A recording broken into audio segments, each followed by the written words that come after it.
Discipline is forcing yourself to do what must be done, even when you don't want to. This is the truth most people avoid, but it is the truth that separates success from failure.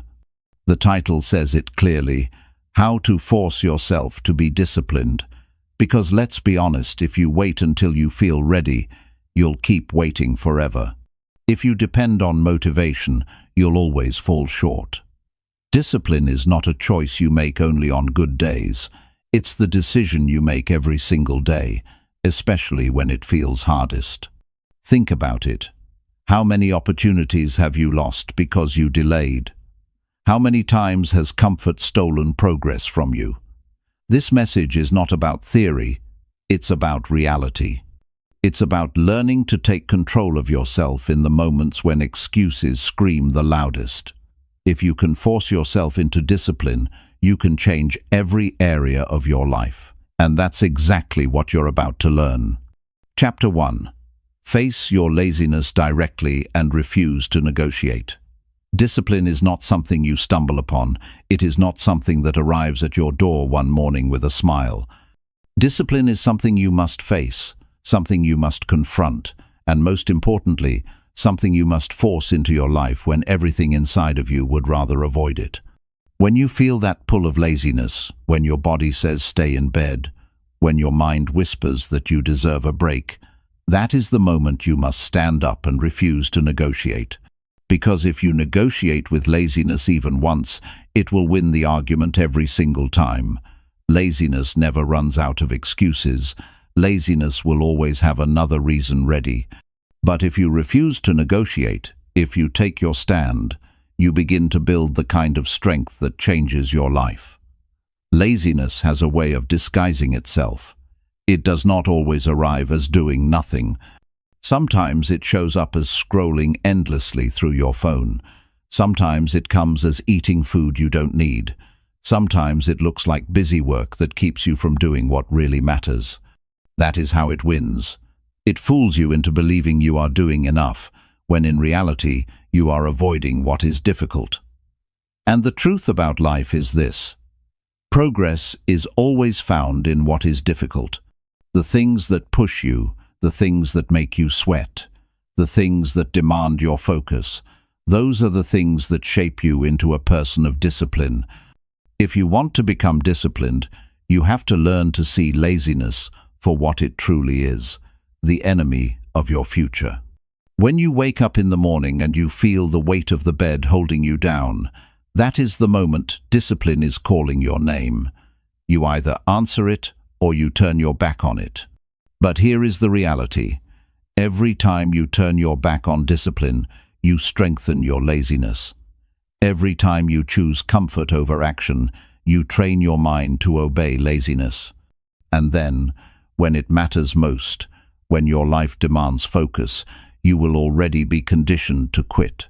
That is why it is so dangerous to negotiate with laziness. Even the smallest excuses begin to shape your character. You think you are only skipping a workout, but what you are really doing is building the habit of saying no to discipline. Now ask yourself, how many times have you chosen the easy option over the necessary one? How many times have you said, "I will do it tomorrow," only to realize that tomorrow looked exactly like today? That is laziness negotiating with you, and you accepted the deal. But if you truly want to live a better life, you cannot keep signing that contract. You must face laziness directly, look it in the eye, and refuse to make a deal with it.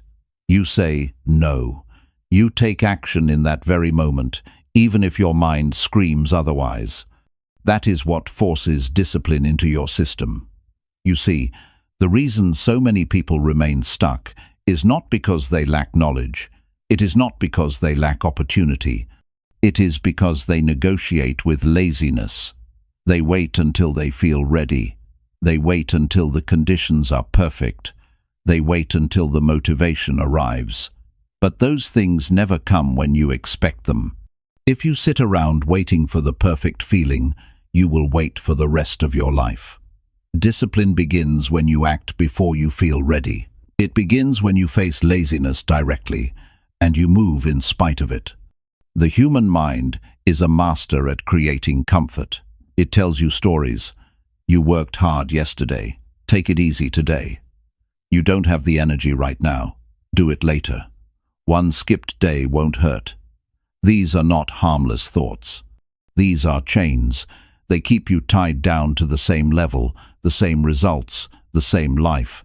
And if you accept them, you become weaker without realizing it. You may think you are just resting, but in reality you are training yourself to surrender. This is why you must build the ability to recognize those thoughts and shut them down before they control you. Think about the people you admire most. They are not more talented than you. They are not luckier than you. They simply stopped negotiating with laziness. They built discipline by refusing to listen to excuses, by forcing themselves to act, even when they didn't feel like it. That is the secret. It is not glamorous. It is not exciting. It is simply the power to say no to the weakness inside of you and yes to the actions that will move you forward. Now, forcing yourself to be disciplined is not about being harsh with yourself for the sake of punishment. It is about respect. It is about respecting your future enough to make decisions today that will serve you tomorrow. When you refuse to negotiate with laziness, you are telling yourself, I am worth the effort. My future is worth the sacrifice. My goals are worth the discomfort. That is not self-punishment. That is self-respect at the highest level. The truth is, laziness never really goes away. It will show up tomorrow, and the day after, and the day after that. You cannot eliminate it. But you can weaken it. You can strip it of its power by refusing to give in to it. Every time you choose action over excuses, you take a piece of strength back for yourself, and over time, the balance shifts. Laziness becomes weaker. Discipline becomes stronger. Eventually, discipline becomes who you are, not just something you do, but that transformation begins with a single moment, the moment you stop negotiating. It will not feel easy at first. Your body will fight you. Your mind will argue with you. You will hear every reason to delay. But you must train yourself to recognize that this is the exact moment discipline is built. Not when it is easy, not when it is convenient, only when it is hard, only when you don't feel like it. That is where strength is born. That is where a disciplined life begins. Ask yourself right now, what have you been putting off? What area of your life have you allowed laziness to win? Maybe it is your health. Maybe it is your studies. Maybe it is your career. Whatever it is, understand this. The longer you negotiate with laziness, the more you lose time. And time is not coming back. That is the real cost of laziness, not just wasted minutes, but wasted opportunities. So how do you face it directly? You start small. You pick one thing you know you need to do, and you do it immediately. You do not think about it. You do not debate it. You do not ask how you feel. You stand up and you act. That small victory begins to break the pattern. And once you break the pattern once, you can break it again and again and again. That is how discipline is built, through small victories stacked on top of each other until they create a foundation that laziness cannot break. And every time you win against laziness, you gain something more than progress. You gain confidence. You begin to trust yourself. You know that when laziness shows up tomorrow, you will be ready. You will not fold. You will not bargain. You will act. That trust is priceless. Because once you trust yourself, once you know that you will not negotiate with weakness, your life changes in ways you cannot imagine. There will always be people who say, I can't do it. It's too hard. I'll start later. Do not join them. They are waiting for a moment that will never come. Instead, become the person who says, I will do it now. I will act, even when I don't feel like it. I will not negotiate. That person builds a life of freedom, success, and growth. And that person can be you. So remember this. The next time laziness calls, do not answer. The next time it whispers, shut it down. The next time it offers comfort, refuse the deal. Stand firm. Take action.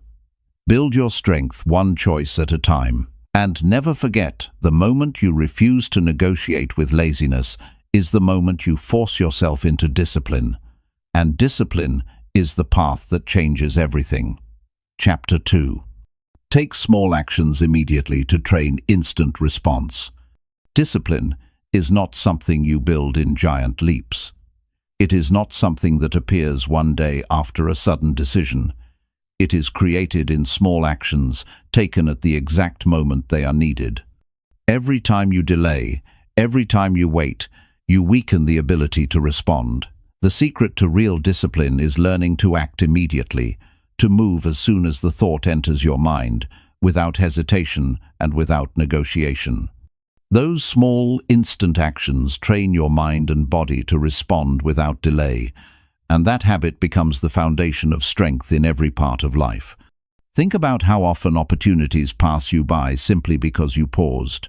You felt the urge to exercise but waited a little longer and then skipped it. You knew you had a call to make but told yourself you would do it later, and later never came. You had an idea to write something down but convinced yourself it could wait, and then you forgot. These small moments do not feel destructive at the time, but they slowly condition you to ignore your own direction.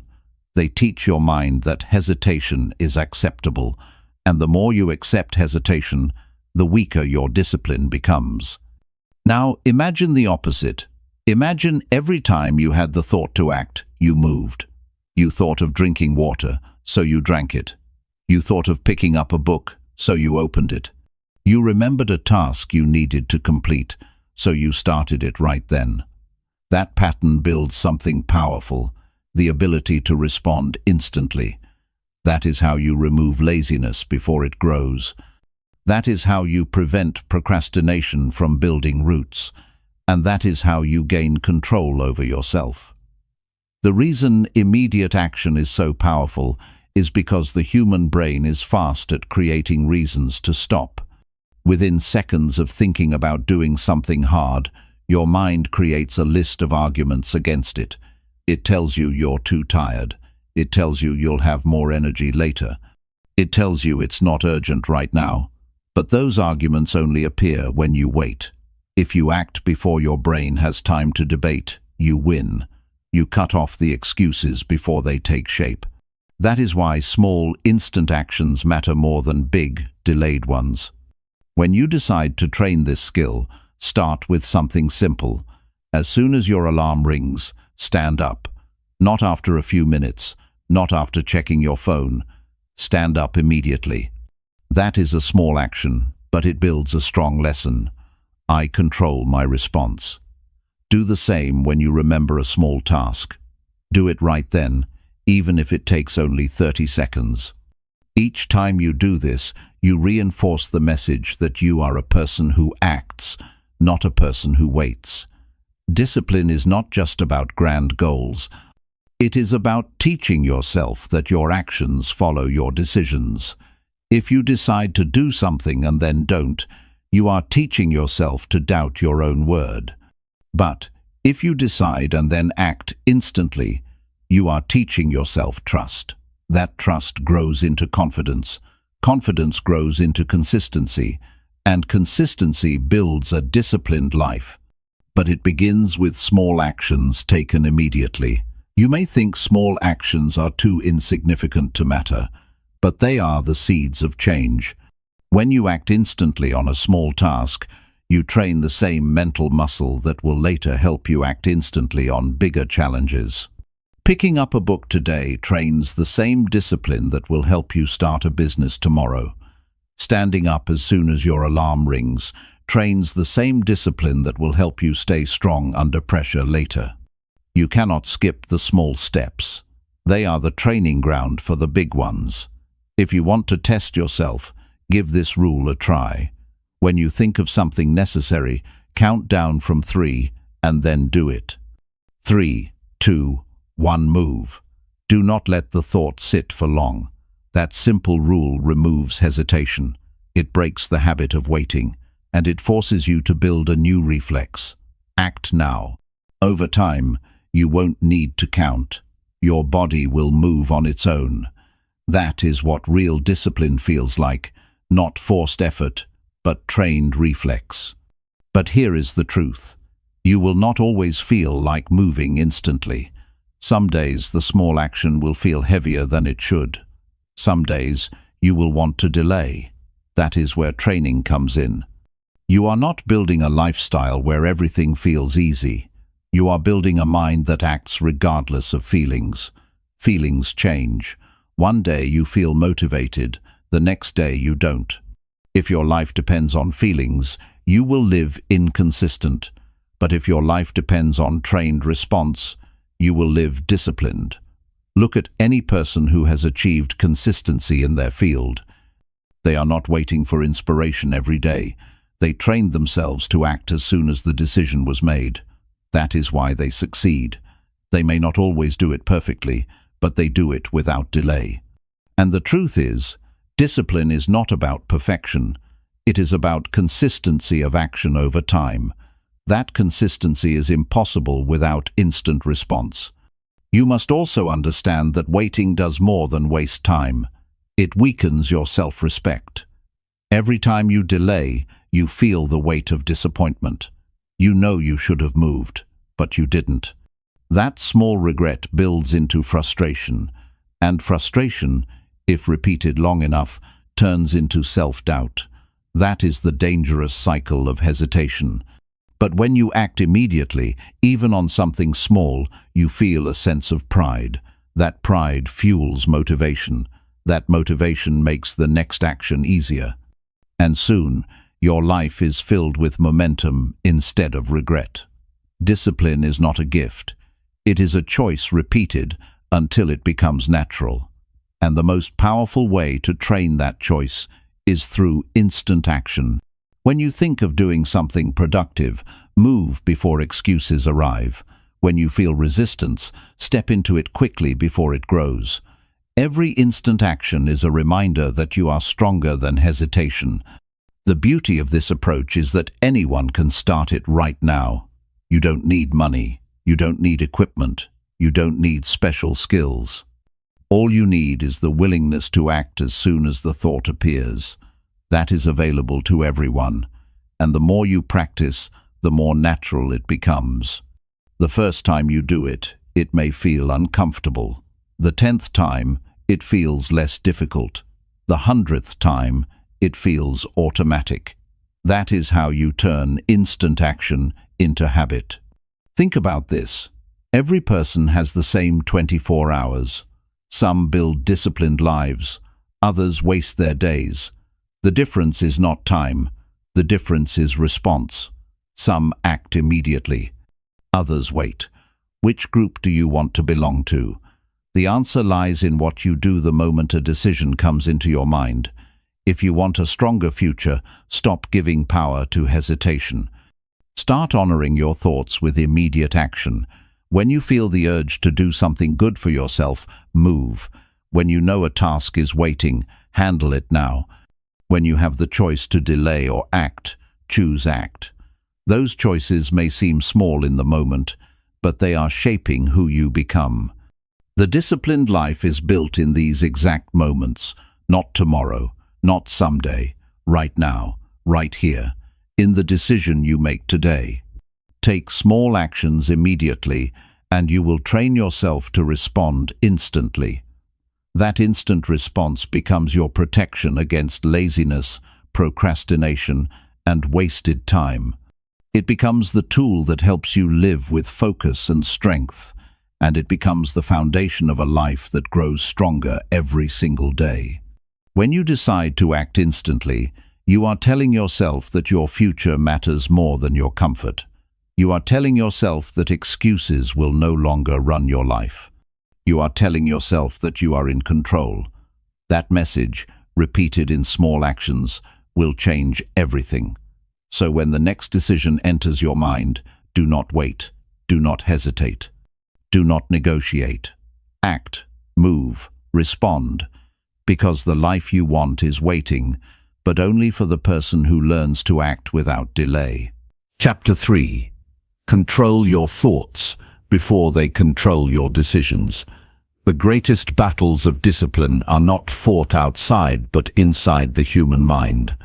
Every action you take begins first as a thought, and every decision you make is shaped by the direction of your thinking.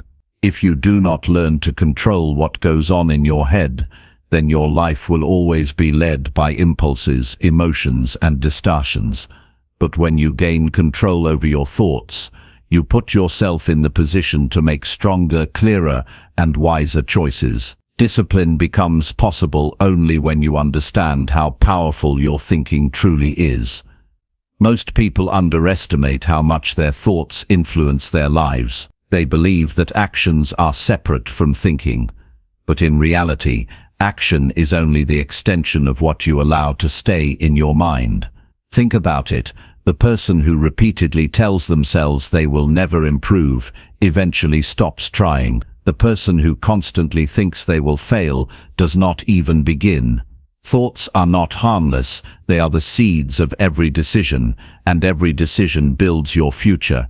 This is why controlling your thoughts is the most important foundation for discipline. When you are not aware of what you think, your mind becomes a playground for negativity. One negative thought leads to another, and soon you are filled with hesitation, fear, or excuses. You say to yourself that you are too tired, that you are not capable, or that it is not worth the effort. If you allow these thoughts to sit in your mind, they will shape your actions. You may not notice it at first, but slowly you begin to avoid what is hard. You begin to settle for less than you are capable of, and over time your life reflects the weakness of those thoughts. The good news is that you can take back control. You can train yourself to filter your thoughts the way you filter the food you eat. You do not eat whatever is put in front of you without thinking. You choose carefully because you know it will affect your health. In the same way, you cannot allow every thought to take root. You must choose which thoughts are worth keeping and which ones must be replaced. This is a discipline in itself, the discipline of thought management. The first step to controlling your thoughts is awareness. Too many people live on autopilot, never stopping to notice what they are thinking. They assume their thoughts are facts, when in reality, most thoughts are simply opinions, interpretations, or echoes of past experiences. If you want to take control, you must learn to stop and examine. Ask yourself, what am I thinking right now? Is this thought leading me forward or holding me back? Is this thought building discipline or destroying it? The very act of asking these questions gives you the power to separate yourself from the thought instead of being controlled by it. The second step is replacement. You cannot simply force a thought to disappear. The human mind does not operate in empty space. If you want to get rid of a destructive thought, you must replace it with a constructive one. If your mind says, "I can't do this," you replace it with, "I may struggle, but I can learn and improve." If your mind says, "I don't feel like starting," you replace it with, "I will begin now," because starting creates momentum. Replacement is not about pretending everything is perfect. It is about directing your mind toward thoughts that build strength rather than weakness. Another important step is to limit the input that feeds negative thoughts. Your environment is constantly shaping the way you think. The news you consume, the conversations you have, the people you spend time with, all of these leave an impression on your mind. If you surround yourself with people who always complain, you will start to think in complaint. If you fill your day with endless entertainment, your thoughts will lean toward comfort instead of growth. Controlling your thoughts also means controlling what you expose yourself to daily. If you want discipline, you must create an environment that feeds your mind with clarity, focus, and direction. One of the strongest tools for controlling your thoughts is reflection. Set aside time each day to examine how your thinking guided your choices. Ask yourself, did my thoughts push me toward my goals or away from them today? Where did I let negativity control my actions? Where did I win the battle in my mind? This habit builds awareness and allows you to make corrections before poor thinking becomes a habit. The more often you reflect, the quicker you catch harmful patterns. Understand this truth: your feelings often follow your thoughts. If your thinking is undisciplined, your emotions will be unstable. You will feel discouraged, overwhelmed, or anxious, not because of circumstances, but because of how you are thinking about them. But when you control your thoughts, your emotions become more stable. You feel capable, strong, and in control. And when your emotions are steady, your decisions improve. This is why controlling your thoughts is not just a mental exercise. It directly affects your energy, your focus, and your ability to follow through. You must also learn to challenge irrational thought. Many times your mind will exaggerate reality. It will tell you the task is too big, that you don't have enough time, that failure is certain. But when you step back, you realize those are not facts, they are fears. Discipline grows when you confront those fears with truth. The task may be big, but it can be broken into steps. You may not feel ready, but you can start with what you have. Failure may be possible, but so is success. Challenging thoughts is how you prevent them from dictating your behavior. Controlling your thoughts is not about ignoring difficulty. Life will always present challenges. It is about choosing how you respond to those challenges in your mind before you respond in your actions. The person who disciplines their thoughts says, "This is difficult, but I can handle it one step at a time." The person who does not control their thoughts says, "This is difficult, so I won't try." Same situation, different thought, completely different outcome. If you want to make this practical, begin by paying attention to the small moment. Notice what you say to yourself when the alarm rings. Notice what you think when you face a hard task. Notice the thoughts that appear when you feel tempted to delay. Then begin the practice of replacing them instantly. Instead of 5 more minutes of sleep, say, "Getting up now strengthens me." Instead of "I'll do it later," say, "Doing it now keeps me disciplined." Instead of "This is too much," say, "I will take the first step." This is how you slowly retrain your mind to work for you instead of against you. Over time, as you win more battles in your mind, you begin to feel stronger. You trust yourself more because you know your thoughts no longer control you. You control them. That trust builds a kind of quiet power. You no longer feel like a victim of your feelings. You no longer let every distraction pull you away. You live with intention. That is the essence of discipline. Living by choice instead of reaction. One of the greatest benefits of controlling your thoughts is that it gives you freedom. People often think discipline is about restriction, but it is the opposite. When your thoughts are clear and directed, you are free from the chaos of impulses and doubts. You are free to decide your own actions instead of being pulled by every feeling. That freedom gives you strength, it gives you peace, and it gives you the ability to move forward consistently, even when life is difficult. The difference between those who stay stuck and those who grow is simple. The ones who stay stuck never take control of their thinking. They let their thoughts run wild, and those thoughts lead them into poor decisions, wasted time, and regret. The ones who grow learn to master the inner dialogue. They choose thoughts that serve them. They replace weakness with strength. And because of that, their actions follow a higher path. From this moment forward, make it your mission to notice your thinking. Treat every thought as a visitor knocking on the door of your mind. Some visitors you welcome in because they bring value. Others you send away because they bring harm.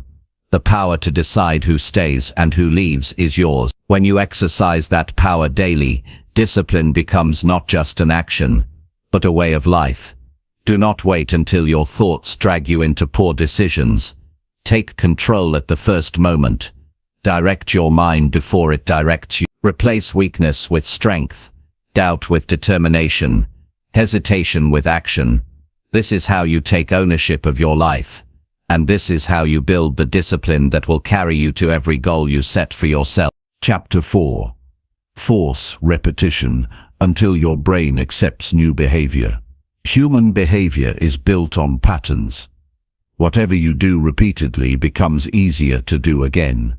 The brain is designed to adapt, and it does not care whether what you repeat is useful or destructive. If you repeat procrastination, it becomes natural. If you repeat excuses, they become automatic. If you repeat strength, that becomes automatic too. The way you rewire your brain for discipline is through deliberate repetition, forcing yourself to do the behavior again and again until it feels normal. At first, it feels uncomfortable, even unnatural, but repetition changes what your brain accepts as familiar. Think about the first time you tried to do something difficult. It felt heavy, awkward, or exhausting. Maybe it was exercising, waking up earlier than usual, or speaking in front of others. The first time is always the hardest. But notice what happens after you repeat it. The difficulty begins to fade, the task feels less foreign, and eventually it becomes a regular part of your life. That shift did not happen because the task changed. It happened because your brain adjusted to the repetition. What was once unusual became routine. The problem for most people is that they quit before that adjustment takes place. They start a new behavior, but when it feels uncomfortable, they tell themselves it is not for them. They expect discipline to feel natural immediately. But nothing feels natural in the beginning. Walking once felt impossible. Reading once felt overwhelming. Driving once felt terrifying. You overcame those things only because you forced repetition until your brain accepted them. The same principle applies to every habit you want to build. Discipline grows when you push past the stage of discomfort and keep repeating. That is the test. The brain is stubborn. It prefers the old patterns. It wants to keep you in what feels safe. When you introduce a new behavior, it resists. That resistance is not a signal to quit. It is a signal that your brain is adjusting. If you keep repeating, you break the resistance. But if you stop, you train your brain to resist even more the next time. This is why forcing repetition is not optional. It is necessary. The key to making repetition work is consistency, not intensity. Doing one massive effort and then stopping does not rewire anything. Doing something small every day does. If you want to build the habit of reading 2 pages every single day is more powerful than reading 100 pages once a month. If you want to exercise, moving your body daily is more effective than training hard once and then resting for weeks. The brain learns through rhythm, through the daily act of repeating, not through random bursts of effort. You must also remove the expectation of instant change. Too many people want quick results. They want their brain to accept new behavior after 1 or 2 tries. When that does not happen, they quit. But your brain does not change on demand. It changes with repetition. That means you must force yourself through the stage where it feels unnatural, through the stage where it feels uncomfortable, until you break through to the stage where it feels automatic.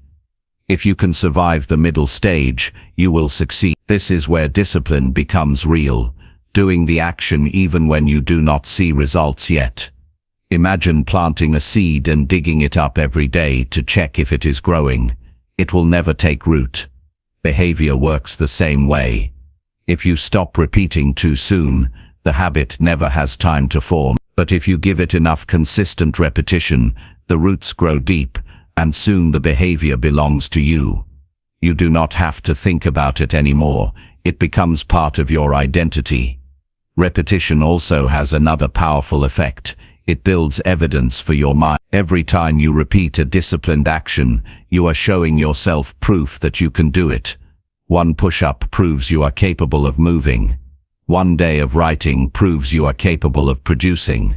1 day of controlling your schedule proves you can direct your time. Each repetition is evidence that weakens doubt and strengthens belief. Eventually, the belief becomes so strong that the behavior is no longer forced, it is who you are. There will be moments when you feel tired of repeating. That is natural, but those are the exact moments where change is happening the most. Repetition carves grooves into your brain, and every time you continue despite boredom or fatigue, you make those grooves deeper. The deeper the groove, the easier it becomes to repeat again. Quitting at that stage erases your progress, but persisting solidifies it. That is why persistence is more important than motivation. Motivation comes and goes. Persistence comes from repetition, and repetition creates discipline. One practical way to make repetition work is to attach it to something you already do. If you want to build the habit of gratitude, write down 3 things you are thankful for right after brushing your teeth. If you want to build the habit of exercising, do a few push-ups after you pour your morning glass of water. Linking a new behavior to an existing one creates a natural trigger for repetition. The more you link, the easier it becomes to repeat without forgetting. You must also celebrate the completion of repetition, not just the outcome. Many people only reward themselves after big results. But the truth is, repeating the action itself is the real victory. Each repetition is a win. When you acknowledge that, you reinforce the behavior, and your brain becomes more willing to repeat it again. This is how you make repetition sustainable. Another challenge with repetition is monotony. Doing the same thing every day can feel boring. But boredom is part of training. Your brain craves novelty. But novelty does not build discipline. Repetition does. You must be willing to endure the plain days, the days where it feels uneventful, because those days are the ones that change you. When you learn to stay consistent without needing excitement, you prove to yourself that you are serious. That seriousness is what separates those who succeed from those who quit. Think about how repetition has shaped your current life. The way you walk, the way you speak, the way you react to stress, all of it came from repetition. You did it enough times until it became automatic. If repetition shaped your old habits, it can shape new ones too. The question is not whether repetition works. It always works. The question is whether you are willing to force it long enough for your brain to accept it. The most powerful part of repetition is when it moves from being something you do to something you are. At first you say, I am trying to be disciplined. After enough repetition, you say, I am disciplined. That shift is not in words, it is in identity. You no longer have to remind yourself every day. You simply live it. But the only way to reach that stage is through forced, consistent repetition. If you want to test yourself, choose one small behavior and commit to repeating it daily for the next 30 days. Do not miss a single day. It could be writing 1 paragraph, drinking more water, or turning off your phone before bed. Force yourself through the discomfort, through the boredom, through the resistance. Watch what happens. By the end of 30 days, your brain will start to accept it as normal. Extend it to 60 days, and it becomes harder not to do it than to do it. That is the power of repetition. You shift the default of your brain. The reason most people never change is not because they lack ability, but because they lack patience with repetition. They underestimate how long it takes for the brain to adapt. They want shortcuts. But the truth is, repetition is the shortcut. It feels slow, but it is the fastest path to change, because once your brain accepts a new behavior, you no longer fight against yourself. You move forward naturally, without constant struggle. That is real freedom. Discipline is not a mystery. It is simply the result of forcing repetition until your brain surrenders to the new pattern. At first, you carry the habit, then the habit carries you. And when that happens, you no longer depend on willpower every day. You depend on who you have become. That transformation is available to anyone willing to repeat long enough. So do not quit at the stage where it feels unnatural. Do not give up when it feels boring. Do not stop when results are not immediate. Keep repeat. Force the behavior again and again, until it feels like part of your identity. That is how discipline is created. That is how lives are changed. And that is the path waiting for anyone who chooses to repeat until the brain accepts the new way of living. Chapter 5. Replace negative self-talk with strict self-direction. The way you talk to yourself is the most powerful influence on how disciplined you become. Every word you repeat in your mind either strengthens you or weakens you. If the voice inside you is full of doubt, excuses, and fear, then your actions will follow that pattern. You cannot live a disciplined life if you let negative self-talk control your decisions. Discipline begins with learning to replace destructive language in your head with strict self-direction. You must speak to yourself like a leader who gives orders, not like a critic who tears you down. Negative self-talk often comes quietly. It tells you that you are not ready. It reminds you of past failures. It whispers that the effort is too much. Most people allow those thoughts to become permanent companions, not realizing that every time they agree with them, they are shaping their future. If you keep telling yourself you are weak, you will live weak. If you keep telling yourself you cannot change, you will not change. The mind follows the words it hears most often, especially when those words come from your own mouth. Strict self-direction is the antidote. It is the decision to take full control of your inner dialogue. Instead of allowing your thoughts to drift aimlessly, you give them commands. Instead of telling yourself you cannot, you direct yourself to act. Instead of entertaining doubt, you state with clarity what must be done.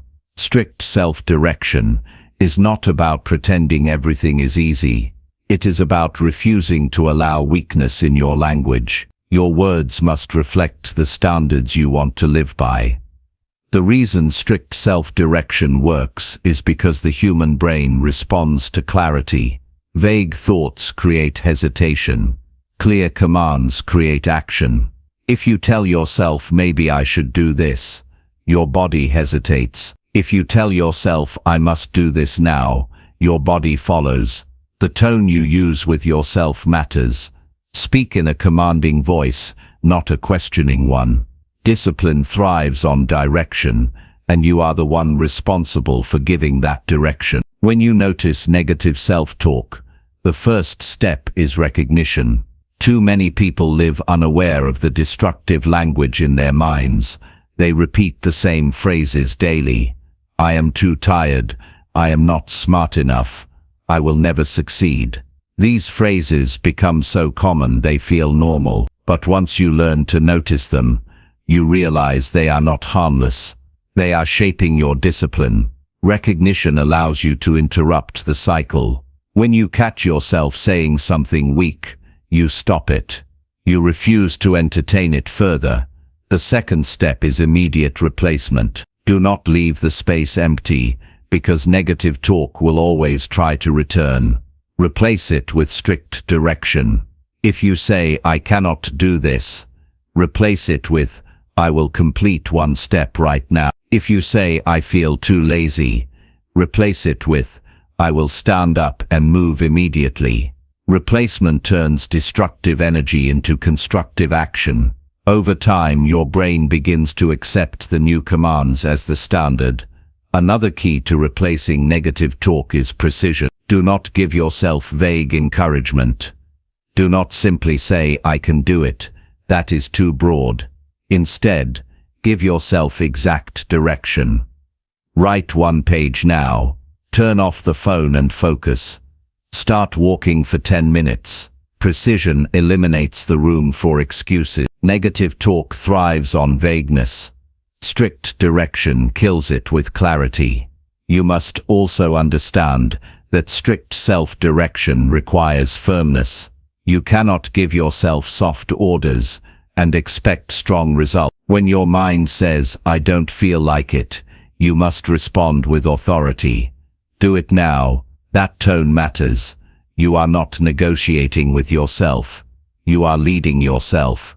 Just as a coach directs an athlete with firm words, you must direct yourself with the same seriousness. If you treat your own words lightly, your actions will be light. If you treat them with seriousness, your actions will follow with strength. Self-discipline grows as you strengthen this inner dialogue. At first, you may feel resistance. The negative voice may push back. It will argue with you, reminding you of every past failure. But the more often you replace it, the weaker it becomes. The voice of strict direction grows louder, and soon it becomes the dominant one. You begin to trust your own words, because they no longer carry excuses, they carry authority. That trust is what builds confidence. It is also important to realize that negative self-talk does not always sound harsh. Sometimes it disguises itself as kindness. It tells you that you deserve to rest when you have not yet worked.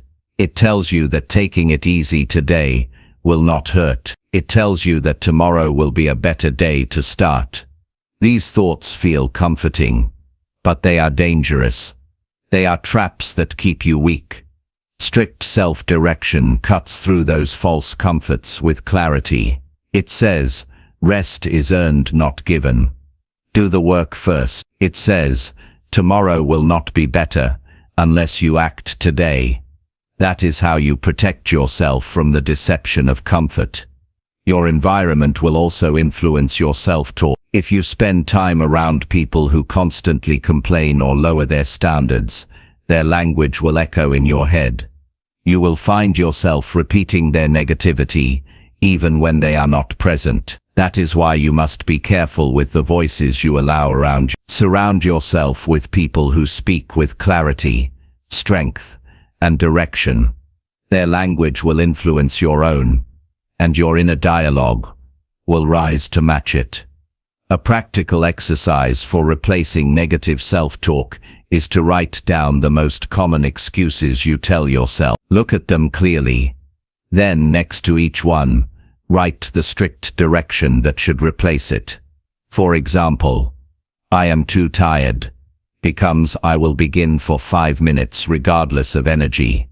I will never succeed becomes I will practice daily until I improve. Read those strict directions often, until they become automatic. Each time the old excuse appears, you already have the new command ready. Strict self-direction is not about being unkind to yourself. It is about being honest and firm. Negative talk weakens you because it removes honesty. It exaggerates your limits and hides your strength.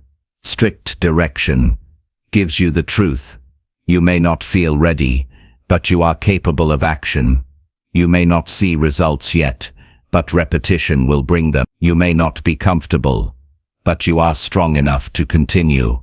That honesty may feel harder to hear, but it builds the foundation for discipline.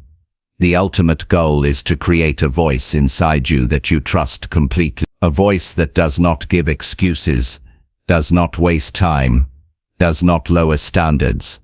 A voice that gives clear, firm direction and expects obedience. When you build that voice, you no longer have to rely on temporary bursts of motivation. You no longer have to wait for inspiration. Your own words drive you forward every day.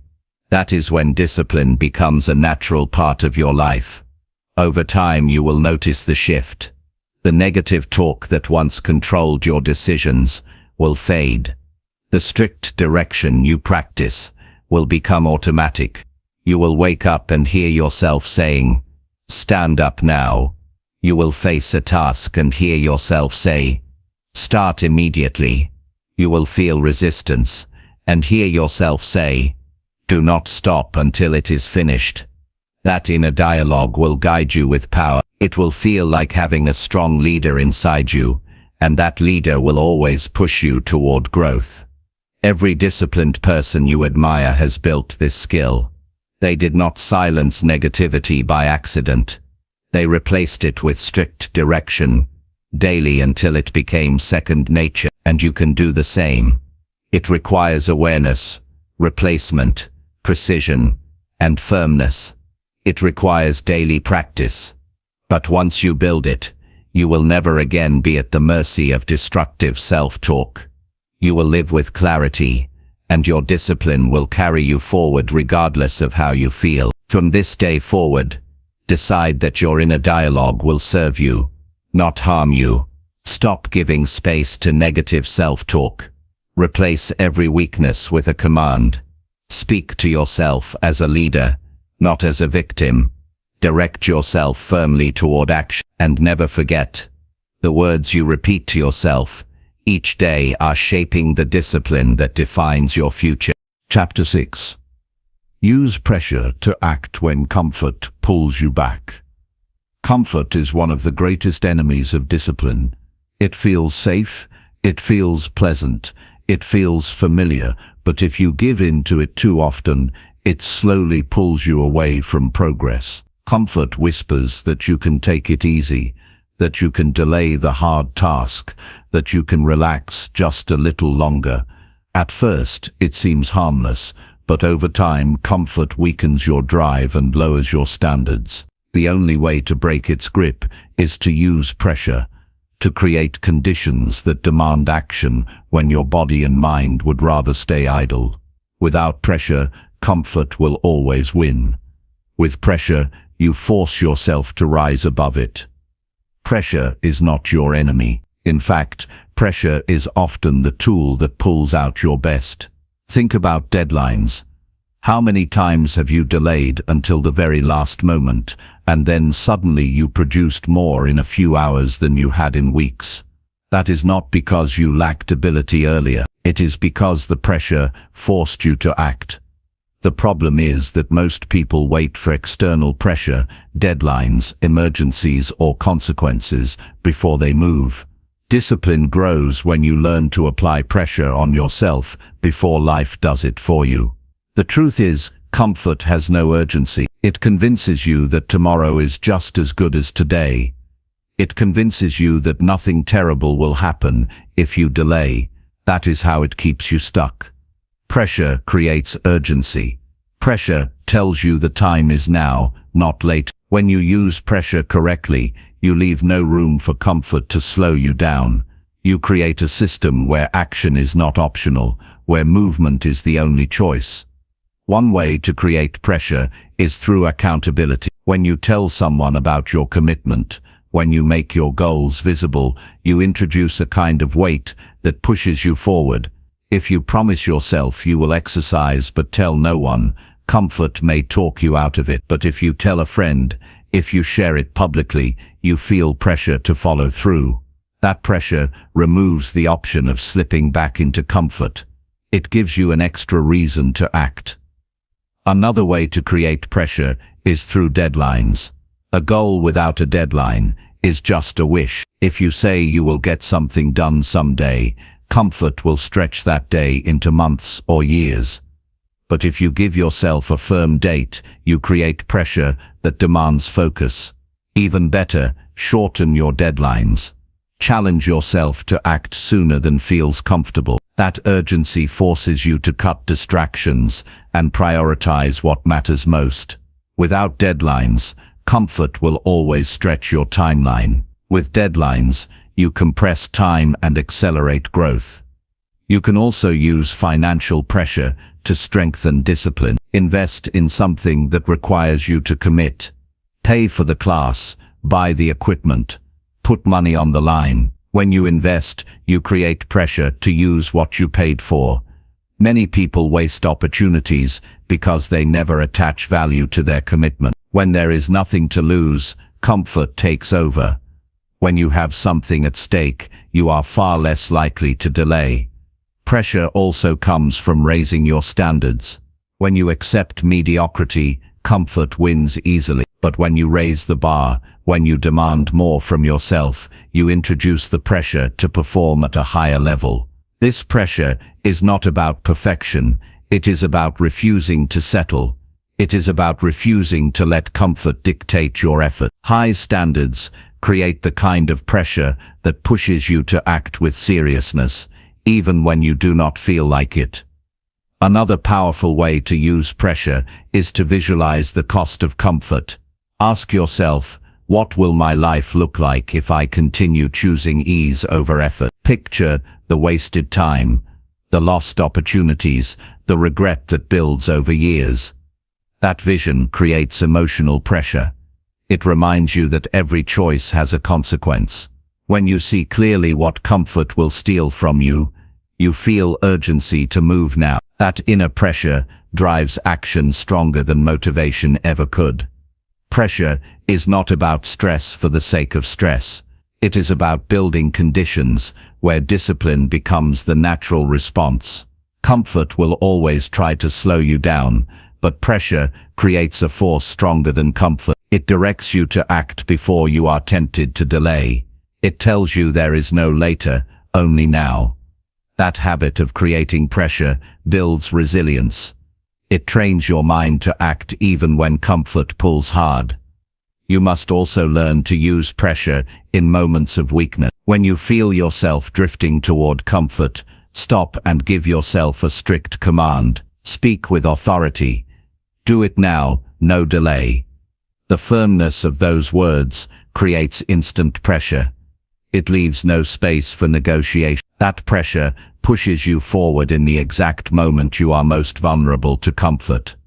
Without that firmness, you slip back into delay. With it, you build a record of victories against comfort. One overlooked form of pressure is responsibility. When others depend on you, you cannot afford to choose comfort. Responsibility forces you to rise. Think about parents who sacrifice for their children, workers who push through exhaustion to provide, leaders who carry the weight of their team. They act not because they always feel motivated, but because responsibility creates pressure that leaves no room for laziness. You can use this principle in your own life by taking on commitments that require your discipline. When someone else relies on you, comfort becomes a weaker option. It is important to understand that comfort will never disappear. It will always invite you to rest longer, to relax sooner, to wait a little more. You cannot eliminate that pull, but you can overpower it with pressure. Comfort is gentle, pressure is firm. Comfort whispers, pressure demands. The one you choose to listen to determines the direction of your life. If you want to test yourself, put deliberate pressure on your day. Give yourself strict timelines. Remove the easy options. Announce your commitments to others. Place yourself in environments where excuses are not possible. Each time you do this, you strengthen the muscle of discipline. You train yourself to act under pressure instead of shrinking under it. Over time, pressure stops feeling like stress. It feels like structure. It feels like the system that keeps you strong when comfort tries to weaken you. Remember, some of your greatest achievements will come when you place yourself under conditions that leave no choice but action. Comfort cannot exist where pressure is present. If you rely on comfort, your life will shrink.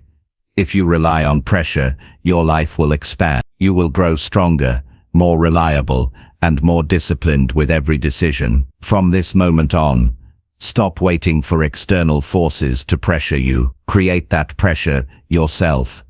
Decide on strict deadlines. Announce your commitments. Attach value to your action. Demand more from yourself than you currently accept. Use responsibility to keep yourself accountable. Remind yourself of the cost of staying comfortable. Each of these creates pressure that forces action. And when comfort calls you back, when it tells you to delay, when it tempts you with ease, answer it with pressure. Tell yourself, firmly, that action is required now. Move without hesitation. Choose progress over ease. That repeated decision builds the life of discipline you want. It is not easy, but it is possible. And every time you use pressure to defeat comfort, you prove to yourself that you are capable of far more than you think. Chapter 7. Build mental toughness by choosing effort over relief. Mental toughness is the ability to keep moving forward when every part of you wants to stop. It is the strength to stay with the effort instead of escaping into comfort. Life constantly presents you with two choices: choose effort and grow stronger, or choose relief and stay weak. The easy road tempts you every day, but if you always take it, you will never know your real capacity. The disciplined life belongs to those who train themselves to choose effort consistently, even when the relief looks more inviting. You must understand that toughness is not built in comfort. It is created in the moments when effort feels heavy, when resistance feels unbearable, when you would rather escape. That is the exact moment where you can either quit or push through. If you quit, you teach yourself that relief is more important than progress. If you push through, you teach yourself that effort defines you. Over time, these choices shape your identity. You either become the person who gives in to relief, or the person who thrives under effort. Most people underestimate how often they choose relief without realizing it. They reach for food when they are stressed, instead of addressing the real issue. They check their phone to avoid facing the hard task. They stop short of finishing what they started, because the effort is uncomfortable. Each of those moments feels small, but they accumulate into a pattern. That pattern either builds weakness or builds toughness. The mind adapts to whichever one you feed. Choosing effort means you refuse to run from discomfort. You accept that growth requires pain. You accept that strength requires sacrifice. You accept that progress will never feel easy. But here is the truth: the discomfort of effort is temporary, while the weakness that comes from chasing relief lasts much longer. When you push yourself to complete the work, the pain fades and the reward remains. When you give in to relief, the comfort fades and the regret remains. Mental toughness is about training yourself to live for the long reward, not the short escape. Discipline requires you to recognize the tricks of relief. Relief always presents itself as harmless. It says you deserve it. It says you will only rest for a short time. It says the problem can wait. But once you accept it, relief multiplies. A short break turns into hours wasted. A skipped day turns into weeks of neglect. The danger is not in the single choice, it is in the pattern that follows. Every time you allow relief to control you, you weaken your ability to choose effort next time. That is why you must be ruthless in rejecting false relief. Building mental toughness begins with small acts of effort. You do not need to start with the hardest challenge. Start with something simple, like finishing your workout without cutting it short, completing your task before checking your phone, or staying focused for a set amount of time without distraction. Each of these small victories strengthens your tolerance for effort. They send the message to your mind that you can endure discomfort. The more you repeat them, the stronger your toughness becomes. As you grow stronger, you can begin to deliberately seek effort. Choose to walk instead of taking the elevator. Choose to stay with the problem instead of quitting when it gets hard. Choose to finish what you started, even when you want to leave it incomplete. Each of these choices builds your resilience. Mental toughness is not a gift you are born with. It is a habit you create by consistently choosing effort over relief. Another essential part of toughness is self-respect. When you choose effort, you prove to yourself that you can be trusted to finish. That trust builds pride, and pride fuels confidence. But when you choose relief, you lose respect for yourself. You may enjoy comfort in the moment, but later you feel disappointed. That disappointment weakens confidence. You start doubting your own ability to follow through. The only way to reverse that is to rebuild trust through effort. Every time you push past comfort, you earn back your respect. Mental toughness also requires patience. Relief always looks attractive because it offers immediate comfort. Effort demands time before results appear. You may work for weeks or months before seeing significant change. This is where many people quit. They cannot handle the gap between effort and reward. But the disciplined person accepts that patience is part of the process. They understand that every day of effort is a brick in the foundation. They trust that the reward will come if they keep stacking those bricks. That trust is what allows them to keep choosing effort even when relief is calling loudly. One practical way to build toughness is to set rules for yourself that you do not break. For example, you decide that you will not go to sleep until you complete your daily target. You decide that you will not stop halfway once you begin. These rules act as anchors. When relief tempts you, the rules remind you of the standard you live by. Strict personal rules create the kind of pressure that keeps you aligned with effort. Without them, it is too easy to drift into excuses. You must also remember that effort feels different once you get started. The hardest part is the beginning. The first few minutes of pushing yourself always feel heavier than the rest. That is where most people surrender. But if you force yourself past that beginning, the body and mind adjust, and the effort becomes manageable. The key is to push through that initial resistance without giving in to relief. If you do that repeatedly, your toughness grows naturally. Discipline also grows when you stop seeing effort as punishment and start seeing it as training. Effort is not a punishment for weakness, it is the path to strength. Every difficult task is a workout for your mind. Every uncomfortable moment is practice for resilience. When you adopt this perspective, you no longer resent effort. You embrace it as the tool that makes you unshakable. That mindset shift is critical. People who see effort as punishment run from it. People who see effort as training welcome it. Relief may feel good for a moment, but it cannot build character. Character is built only in effort. When you are tired but keep going, you grow. When you are afraid but take action anyway, you grow. When you want to quit but stay until it is finished, you grow. These moments define toughness. They separate the disciplined from the undisciplined, the achievers from the average, and every person has access to them. The difference is whether you choose effort or relief. To build toughness, you must also expose yourself to challenges intentionally. Do not always wait for difficulty to arrive on its own. Create it. Wake up earlier than you want. Push yourself to work longer on your craft. Hold yourself to higher standards when nobody is watching. Voluntarily choosing effort makes you stronger, so when life forces effort on you, you are already prepared. The more you train under self-imposed effort, the less likely you are to break when real pressure comes. Eventually, you will realize that effort is what gives life meaning. Relief feels empty because it creates nothing. It is fleeting. But effort produces results. Effort builds skills. Effort creates confidence. Effort leaves a legacy. When you look back, you will not be proud of the times you escaped into comfort. You will be proud of the times you chose effort and proved to yourself that you were stronger than you thought. That pride will stay with you far longer than any temporary relief.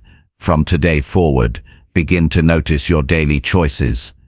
When comfort pulls you toward relief, stop and ask yourself, which decision will make me stronger? Which choice will make me proud later? Which path builds my discipline? The answer will almost always be effort. Then make the decision quickly. Do not give relief time to argue. Take the harder road, and remind yourself that this is how toughness is built. Over weeks and months, you will notice the change. Tasks that once felt overwhelming will feel easier. Challenges that once broke you will feel manageable. You will begin to carry yourself with quiet confidence, knowing that you can rely on your own strength. That transformation will not come from reading or wishing. It will come from repeatedly choosing effort when relief was calling. This is the law of mental toughness. Every time you choose effort over relief, you grow stronger. Every time you choose relief over effort, you grow weaker. The decision belongs to you, and when you consistently choose effort, discipline stops being something you struggle for and becomes something you live naturally. Chapter 8. Fight impulses, by reminding yourself of long-term pain. Impulses are quick, sudden urges that pull you toward comfort, distraction, or instant pleasure. They show up without warning, and if you obey them, they lead you away from the path of discipline. You feel the impulse to skip your workout, to eat something unhealthy, to delay the task that demands your attention, or to quit before finishing. In the moment, the impulse feels harmless, even justified. But the truth is, impulses are traps. They offer short relief while creating long-term pain. If you want to force discipline into your life, you must train yourself to fight those urges by reminding yourself of the cost of giving in. Every choice carries a consequence. The problem is that impulses blind you from seeing the long-term effect. They convince you to focus only on now. The sugary food feels good now. The skipped workout feels easier now. The delayed work feels lighter now. But tomorrow you feel weaker. Tomorrow you feel behind. Tomorrow you carry regret. That regret is the pain impulses never show you in advance. The secret to overcoming them is to pause and project yourself into the future, to imagine clearly the pain of what surrendering will cost you. Think about the times you let an impulse control you. How did you feel afterward? Did the comfort last, or did it fade quickly, leaving you with guilt and disappointment? The truth is, the reward of an impulse never lasts as long as the regret. That regret lingers, it grows, it weighs on you over time. When you remind yourself of that truth, you begin to see impulses for what they are, short-term thieves that rob you of long-term strength. Discipline is about training your mind to look beyond the present moment. Anyone can choose what feels good now, but the disciplined person chooses based on the impact tomorrow. This ability is what separates growth from stagnation. If you always chase impulses, you will live in cycles of starting and stopping, motivated one day and defeated the next. But if you fight impulses with the reminder of long-term pain, you begin to break the cycle. You gain control over yourself. One of the strongest tools you can use is visualization. When the impulse comes, do not just think about the comfort it offers. Picture the pain that follows. Picture how you will feel if you give in. Imagine looking in the mirror and seeing no progress because you skipped again. Imagine the stress of unfinished work piling up because you delayed again. Imagine the opportunities lost because you quit again. Let those images become clear. That emotional reminder of pain will cut through the false pleasure of the impulse. You must also remind yourself that impulses are temporary. They feel strong in the moment, but they pass quickly if you resist. The problem is that most people never learn to wait them out. They feel the urge and immediately obey it. But if you pause, if you remind yourself of the long-term pain and hold the line, the impulse weakens. Each time you resist, you gain more strength. Each time you fight back, you build more confidence. And with practice, impulses lose their power over you. Fighting impulses is also about building awareness. You must learn to notice the situations that trigger them. Maybe it's when you are tired.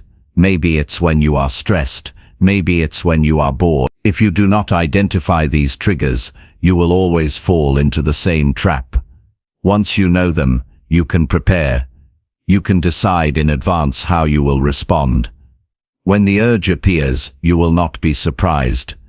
You will already have the weapon of long-term vision ready. It is also helpful to replace the impulse with a stronger action. If you feel the urge to skip work, start with a small piece of it immediately. If you feel the urge to eat poorly, drink a glass of water first. If you feel the urge to check your phone endlessly, take a short walk instead. Replacement weakens the impulse by redirecting the energy. Over time, your brain learns that when the urge arrives, you do not obey it. You transform it into something useful. The cost of living by impulses is heavy. It may not destroy you in one day, but it chips away at your strength over time. One skipped workout is not the problem, but repeated impulses create a body you no longer respect. One delayed task is not the issue, but repeated impulses create a life full of missed opportunities. Every person who lives with regret today was once someone who gave in to impulses yesterday. That is the reality you must remind yourself of when the urge appears. If you want a disciplined life, you must accept that impulses will never disappear completely. They will always come. The goal is not to eliminate them, but to control them. You win by creating a gap between the urge and the action, by pausing long enough to remind yourself of the pain you are avoiding. That pause is where your power lies. That pause is where you decide whether to live in regret or in discipline. Mental strength grows each time you hold that line. At first, the fight feels exhausting, but the more you practice, the easier it becomes. Soon, fighting impulses is not about struggling every time, it is about recognizing them and dismissing them quickly. You gain a sense of mastery over yourself. You begin to feel proud not just of what you achieve, but of what you no longer surrender to. That pride becomes fuel for even greater discipline. Another strategy is to shift your perspective of pain. Most people run from pain, but discipline is about learning to face it. The pain of effort is temporary. The pain of regret is permanent. When you feel an impulse, ask yourself which pain you are choosing. If you act on the impulse, you are choosing the longer pain. If you resist and face the discomfort now, you are choosing the shorter pain. Discipline is about consistently choosing the pain that serves you, not the one that destroys you. It also helps to remind yourself of the kind of life you want to live. Do you want to be someone who obeys every urge, or someone who controls them? Do you want to look back on your life with pride or with regret? Your impulses will never think about that. They only care about now. But you must care about later. You must live with the bigger picture in mind. That vision is what allows you to resist the temptation of relief in the moment. Over time, your ability to fight impulses becomes one of your greatest strengths. You begin to trust yourself completely. You know that when the urge comes, you will not be a slave to it.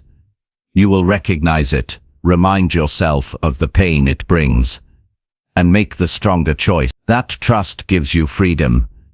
It gives you the ability to focus fully on what matters, because you are no longer controlled by urges. Discipline is the art of making decisions based on long-term vision, rather than short-term desire.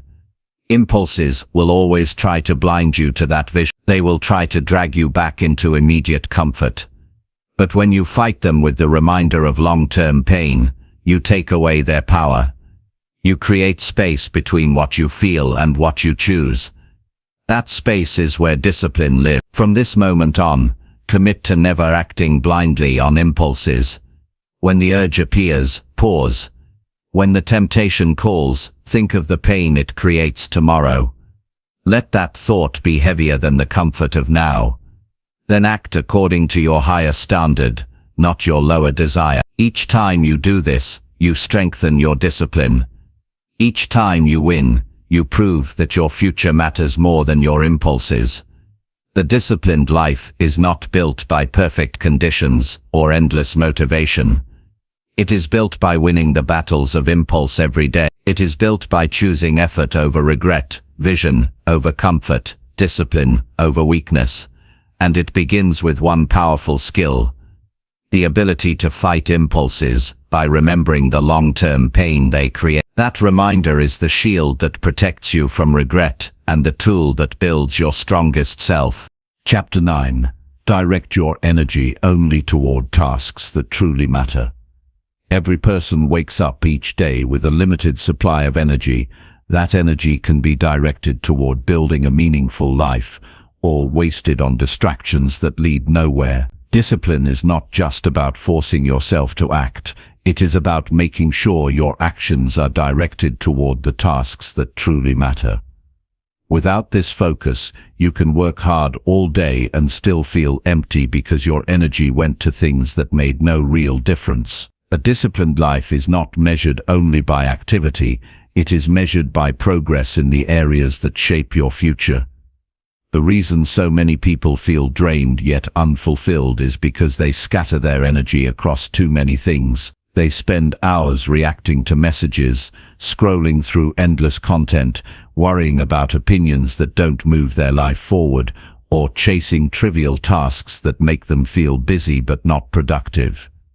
At the end of the day, they are exhausted, yet nothing important has been built. That is the trap of undirected energy. When you live this way long enough, you begin to believe that effort itself is enough, but effort without focus is wasted effort. The discipline that changes your life comes from saying no to the unimportant and yes only to the essential. The first step to directing your energy wisely is clarity. You must know what truly matters to you.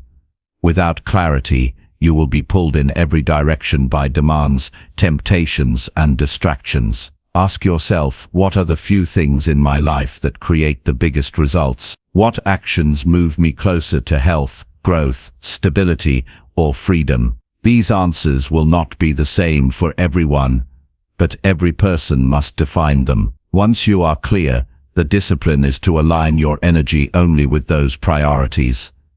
It is easy to get caught in the noise of daily life. Every notification, every invitation, every request from others pulls at your attention. If you do not protect your focus, the world will decide for you where your energy goes, and the world will rarely direct you toward your highest priorities. That is why you must be deliberate. You not simply hope your energy will go to the right places. You must decide in advance. You must protect your focus like it is your most valuable resource, because it is. One of the strongest strategies is to identify your top 3 tasks each day. The tasks that truly matter, and commit to completing them before anything else. These are not errands or busy work. These are the actions that align with your long-term goals. When you give your energy to them first, you ensure that no matter what else happens, your day produces progress in what counts. Too many people fill their mornings with small distractions and then wonder why they have no energy left for the work that matters. Discipline means flipping that pattern, doing the important first and leaving the trivial for later, if at all. Another way to direct your energy is by creating boundaries. Discipline is not just about what you do, but about what you refuse to do. Every time you say yes to something meaningless, you are saying no to something meaningful. If you constantly allow others to interrupt your time, if you constantly agree to obligations that do not serve your goals, you are giving away your energy. Discipline requires the strength to say no firmly and without guilt. That no protects your energy for the tasks that build your future. You must also learn to recognize false productivity. False productivity is doing things that feel like work, but create no real impact. Organizing endlessly, checking emails every few minutes, over-researching instead of acting. These give the illusion of progress, but waste your limited energy. The disciplined person asks constantly, is this moving me forward? If the answer is no, they redirect immediately. That habit alone separates the truly productive from the perpetually busy. Directing energy is not just about work, it applies to every area of life. If you pour energy into arguments, negativity, or trying to please everyone, you weaken your capacity to grow. If you invest energy in learning, health, meaningful relationships, and building skills, you strengthen your life. The discipline is in choosing where your attention goes, and being ruthless about cutting out what drains you without return. Another critical piece is managing your peak energy. Every person has hours in the day when they are sharpest. For some, it is the morning. For others, later in the day. The disciplined person identifies those hours and reserves them for the most important work. They do not waste their sharpest energy on trivial tasks. They guard that time fiercely. This single decision can transform your productivity, because directing your best energy to your best work multiplies results. It is also vital to track where your energy goes. Most people have no idea how much time they lose to distraction. Hours disappear in entertainment, gossip, or mindless scrolling. and they wonder why nothing changes. When you track your habits honestly, you see clearly the leaks in your discipline. Awareness creates the opportunity to redirect. Each time you catch yourself drifting, you can remind yourself, this is not where my energy belongs. Then you bring it back to the tasks that matter. Directing energy requires courage, because it often means disappointing others. People will always want your attention for things that benefit them, not you. They will not care if it drains your focus. If you do not stand firm, you will constantly give away your energy. Discipline is not about being selfish, it is about being intentional. If you cannot protect your energy, you cannot build the life you want. And when you waste your energy, nobody else pays the price, you do. There is also a deeper reason why directing your energy is essential. Life is short, and every day you spend on meaningless tasks is a day you never get back. The regret of wasted energy is painful. Many people realize too late that they spent years working on things that did not matter, only to find themselves with nothing of value to show. Discipline saves you from that regret. It ensures that your time, effort, and focus are invested in building something lasting. To apply this principle, create a list of your highest priorities, no more than 5. Then compare everything you do against that list. If an action serves one of those priorities, it deserves your energy. If it does not, it must be minimized or eliminated. This is how you cut out the noise and live with direction. The disciplined life is not about doing everything. It is about doing the right things with consistency. Over time, directing your energy becomes a habit. At first,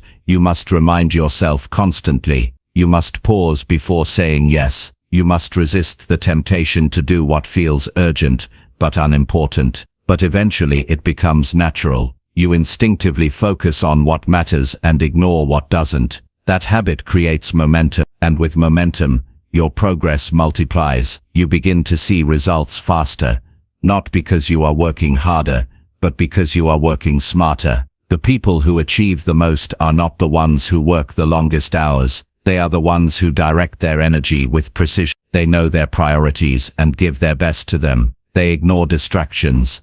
They protect their focus.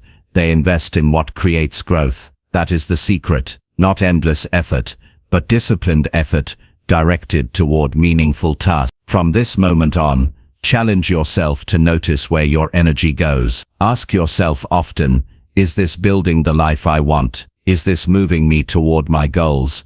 Or is it draining me? Then make the disciplined choice. Direct your energy only toward the tasks that truly matter. Cut out what is meaningless. Protect your focus, and watch how your life begins to transform when every ounce of energy fuels progress instead of being wasted on distraction. Chapter 10. Condition your mind to act without waiting for motivation. Motivation is a feeling, and feelings are unreliable. They come and go without warning. One day you feel unstoppable, the next day you can hardly get yourself to move. If you build your life on waiting for motivation, you will never be consistent. You will only act when conditions feel good, and you will fall back the moment they don't. Discipline requires something stronger than motivation. It requires conditioning your mind to act regardless of how you feel. This conditioning is what separates people who dream from people who achieve. The truth is that action does not depend on motivation. Action creates its own energy. Many people get this backwards. They sit and wait for the right emotion to appear before they begin. They think they need inspiration before they can start the project, go to the gym, or change their habits. But inspiration often only arrives after action has already begun. The very act of moving generates the momentum that feelings cannot. If you only move when you feel motivated, you will waste countless opportunities. If you train yourself to move without it, you will create results every day. Conditioning your mind to act means removing choice from the equation. When you decide that something must be done, you no longer wait to see if you feel like it. You act because it is required, just as a soldier does not decide whether to train. Just as a pilot does not decide whether to check the aircraft, you build rules for yourself that do not depend on moods. Those rules condition you to follow through whether you feel excited or tired, inspired or bored. You move because you trained your mind to obey the decision, not the feeling. One of the most effective ways to build this conditioning is to create non-negotiables. These are commitments you do every day, no matter what. It could be writing a certain number of words, exercising for a set time, or dedicating part of the day to focused work. The point is that they happen without discussion. By repeating them daily, your brain learns that they are automatic. You no longer sit in the morning debating with yourself. The habit takes over. That is conditioning. This practice begins small. Do not overwhelm yourself by trying to change everything at once. Pick one area where you will remove the need for motivation. Commit to it daily. At first you will resist. Your mind will scream for comfort, but each time you act anyway, you weaken the hold of laziness and strengthen the habit of discipline. Over time, the resistance fades. What once felt forced becomes natural. The more you repeat it, the more conditioned your mind becomes. Another important piece of conditioning is to shorten the gap between decision and action. The longer you wait after deciding to act, the more space you give for excuses to appear. If you decide to exercise, start immediately. If you decide to study, open the book right then. Delay feeds hesitation, and hesitation kills discipline. Immediate action, even if small, locks in the decision. Your mind learns that once you decide, you move. That repeated pattern rewires your behavior until acting instantly is automatic. It is also helpful to reframe how you think about motivation. Instead of waiting for it, treat it as a bonus. When it is present, enjoy it. When it is absent, ignore it. Stop giving it the power to dictate your actions. If you wake up feeling inspired, use it. If you wake up feeling drained, act anyway. When you live by this principle, you no longer care whether motivation shows up or not. You operate on a higher standard. That standard is discipline. Another strategy for conditioning your mind is to tie action to identity. Stop saying, "I need motivation to do this." Instead, say, "I am the kind of person who does this." When you connect discipline to who you are rather than how you feel, your actions become consistent. If you identify as a disciplined person, then acting daily without waiting for motivation is simply what you do. Identity-driven discipline is far stronger than feeling-driven discipline. You must also expect resistance. Your mind will test you. It will search for reasons to delay. It will remind you of how tired you are, how much easier it would be to do it later, how small the task is compared to the effort required. This mental resistance is natural. The key is not to eliminate it, but to act despite it. Each time you do, you prove to yourself that you are stronger than resistance. That proof builds confidence, and confidence reinforces discipline. There is also value in embracing discomfort directly. Many people avoid action because they wait for it to feel good. But part of conditioning is teaching yourself that you can act even when the task feels unpleasant. You can write when you don't feel creative. You can train when your body feels heavy. You can study when your mind feels distracted. By doing so, you teach yourself a powerful truth. Your feelings are not in charge. You are. That realization transforms the way you live. Conditioning also benefits from structure. If your days are unstructured, you leave space for indecision. If you have clear routines, your brain shifts into action without waiting for permission. Wake up at the same time. Begin your work at the same time. End your day with the same ritual. These structures condition your behavior until they no longer feel like choices. They feel like automatic parts of your life. The fewer decisions you leave to feelings, the stronger your discipline becomes. Think about the people you admire who have achieved extraordinary results. Do you believe they felt motivated every day? Of course not. They acted because they trained themselves to move without motivation. They understood that the work must be done whether the emotion was there or not. That is why they are consistent. Consistency is not built on inspiration. It is built on conditioning. The cost of waiting for motivation is high. You lose time. You lose progress. You lose trust in yourself. Each time you delay, you reinforce the belief that you cannot act without the right move. That belief grows stronger until you feel powerless to change. But the opposite is also true. Each time you act without motivation, you reinforce the belief that you are in control. That belief grows stronger until action becomes second nature. That is the path to freedom. From today on, stop relying on feelings to guide your life. Train yourself to act based on commitment. Condition your mind by repeating daily actions until they are automatic. Shorten the gap between decision and movement. Create non-negotiable standards. Embrace discomfort as part of the process. Treat motivation as optional, not essential. Build an identity based on discipline, not emotion. These principles will condition your mind into a force that acts regardless of how you feel. And when you master this, you become unstoppable. You no longer need to wait for inspiration to visit. You no longer waste days because motivation didn't show up. You live with certainty, knowing that no matter what, you will act.